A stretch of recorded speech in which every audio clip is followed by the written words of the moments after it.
सहज समाधि किसे कहते हैं कि हम बैठे हैं, अपना काम भी कर रहे हैं, लोगों से चर्चा भी कर रहे हैं, मतलब हमारा जो ध्यान है केंद्रित है प्रकृति के मध्य में।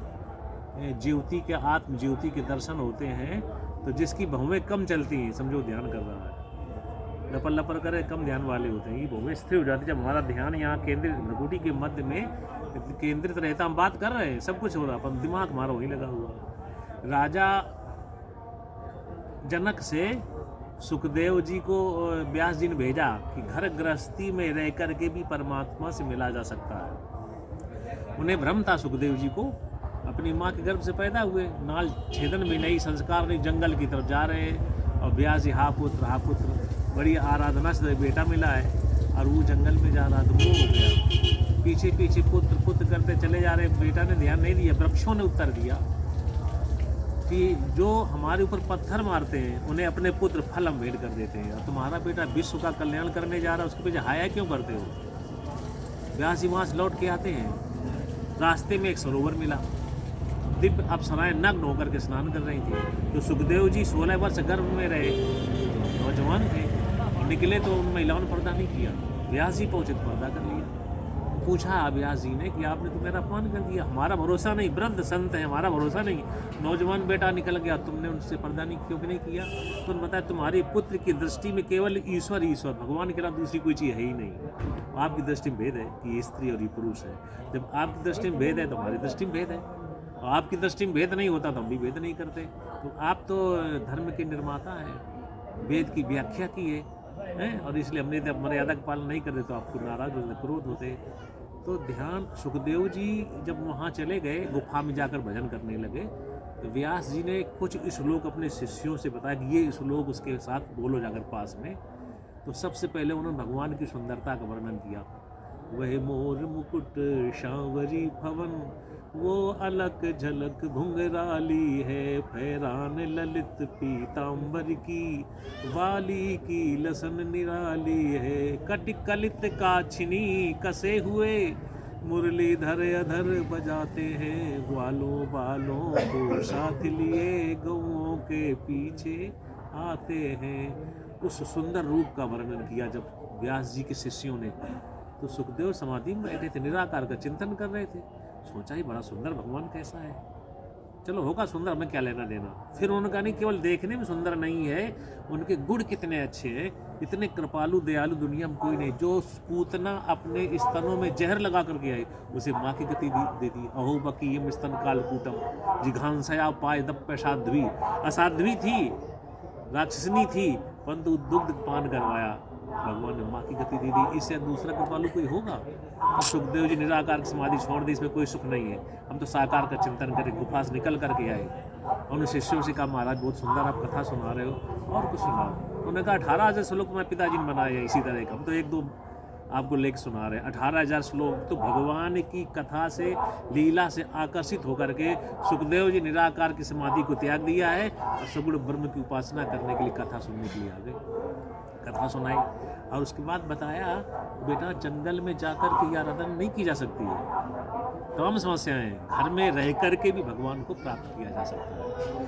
तो सुखदेव जी ने कहा कि नहीं, काजल की कोठरी में जाएंगे तो काजल लगेगा, ये तो काजल की कोठरी है, घर गृहस्थी फंस जाना, अंधकूप है ये तो।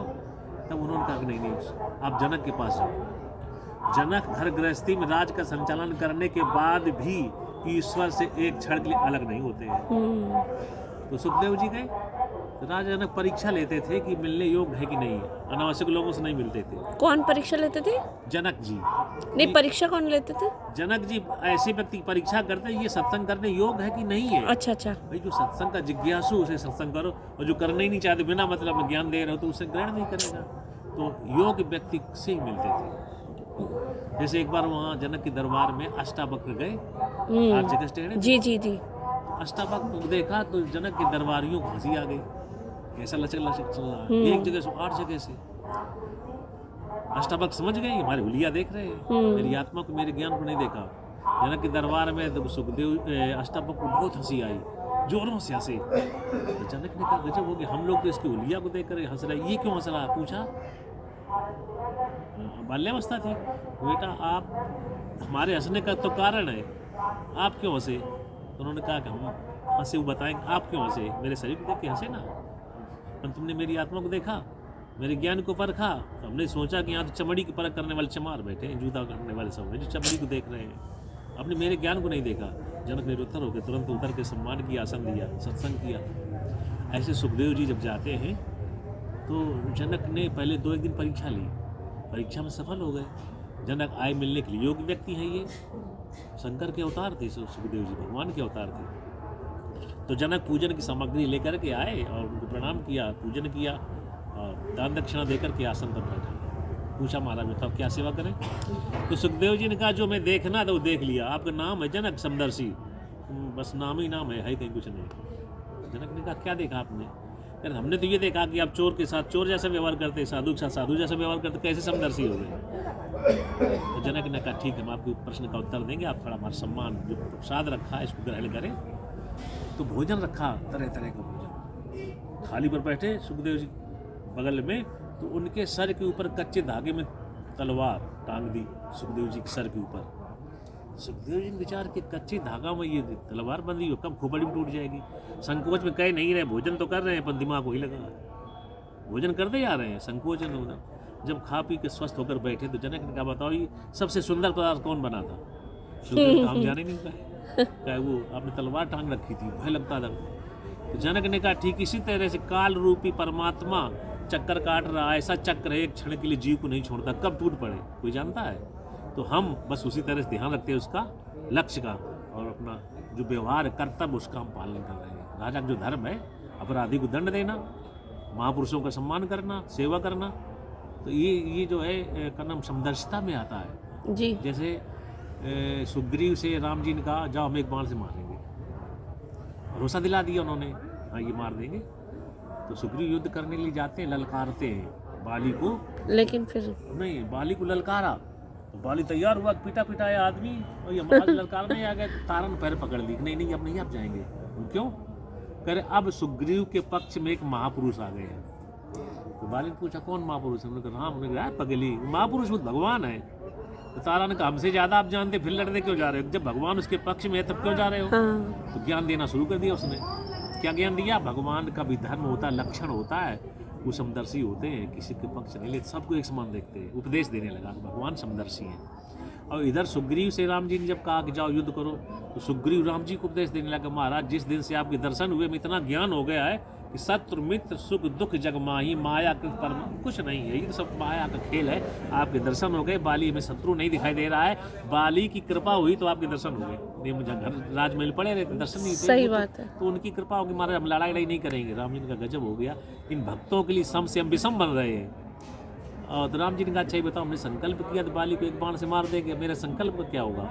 सुग्रीव का अपना संकल्प पूरा करना चाह तो हम जा रहे हैं, वैसे में अब शत्रु मित्र भेद नहीं रहा है। ये कैसा ज्ञान था, थोथा ज्ञान था वो। कैसा थोथा माने दिखावटी ज्ञान था, असली ज्ञान नहीं हो पाया अभी, बोल तो रहा है। और जब बाली ने एक गदा मारी ज्ञान बह गया, भागे वहां से। अरे महाराज आपने कहा था एक बाण से मार देंगे, हम पिटते रहे, आप हंस रहे मुस्कुरा रहे हैं। राम जी ने कहा हम पहचान नहीं पाए आप दोनों भाइयों को, एक रूप तुम भ्राता देव।